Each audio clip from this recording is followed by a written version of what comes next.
The French Grand Prix is one of the most historic events, but the recent return to the circuit Paul Ricard in CASTELLET has become one of the least looked forward to races on the calendar, regarded by many as being the most boring venue in F1. So what happened to the French Grand Prix, and can we expect a more interesting race than the past two on Sunday?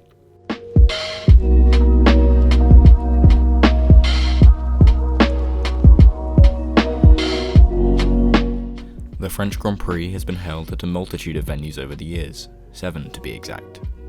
Reims, Rouen, Clermont-Ferrand, Le Mans, Dijon-Prenois, Magny-Cours and of course Circuit Paul Ricard, which held 14 races from 1971 to 1990 and made a return in 2018. The circuit opened in April 1970 in CASTELLET, a small commune of France with under 4,000 inhabitants. It held its first F1 race in 1971.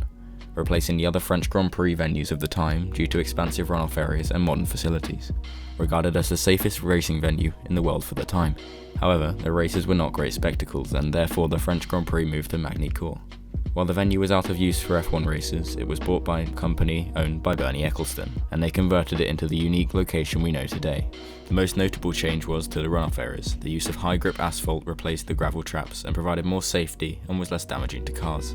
The colours of red and blue not only represented the colours of the French flag, but also represented differing levels of abrasion.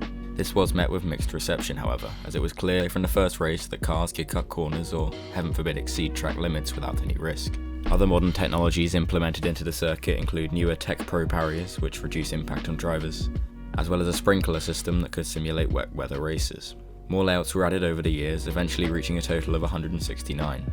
Its return to the calendar in 2018 again brought mixed opinions, with that and the following event producing mediocre racing at best. Its return to F1 has the potential to provide exciting racing, but if past precedent is anything to go by, it won't become a favourite among fans, safe to say. Resurfacing and reprofiling has taken place for this year's race, which should help racing, but I'm not sure this would solve the underlying problems with this circuit.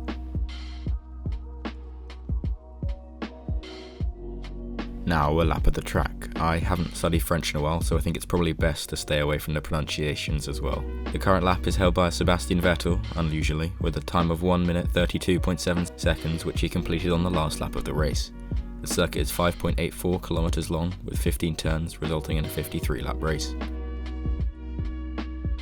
The lap begins with a short straight into a left-right S section. Another short straight brings us to the turn 3 to 6 complex, that leads onto a flat-out turn 7 and onto the famed Mistral straight, I can pronounce that one. A sharp braking zone is next, with a chicane at turns 9 and 10. There are many possible layouts here, with many believing an alternate chicane could provide better overtaking. However, this still remains one of the best overtaking spots on the track. The rest of the Mistral straight then follows, before turn 11, which may be taken flat out. Turn 12 is a very long curve in which overtakes sometimes occur, and also requires drivers to turn in twice within the corner, hence the name. From turn 13 to turn 15 we rarely see any action. The start-finish straight is long and the finish line is unusually far down the straight. For me, the circuit hasn't produced very exciting races up to this point. However, I don't think there's any reason why this can't hold an exciting race in the future. I think that this track will become more popular as we move into the new generation of Formula 1, with the regulations meaning cars can follow more easily. Therefore, I think the fast and twisty nature of the track may hinder overtaking for this year, but may not damage the quality of racing from 2022 onwards. Renault driver for both modern French Grand Prix, Nico Hülkenberg, shares this viewpoint. "You can't get close to a car," he said, in response to his frustrating race stuck behind Kimi Räikkönen in 2019. But I think for the 2021 rules that will hopefully be addressed properly. Obviously now these are the 2022 rules. So I still have hope for this event, unlike many, but leave your thoughts in the comments below on who will end up victorious on Sunday, and whether you believe there's still hope for the fabled French Grand Prix.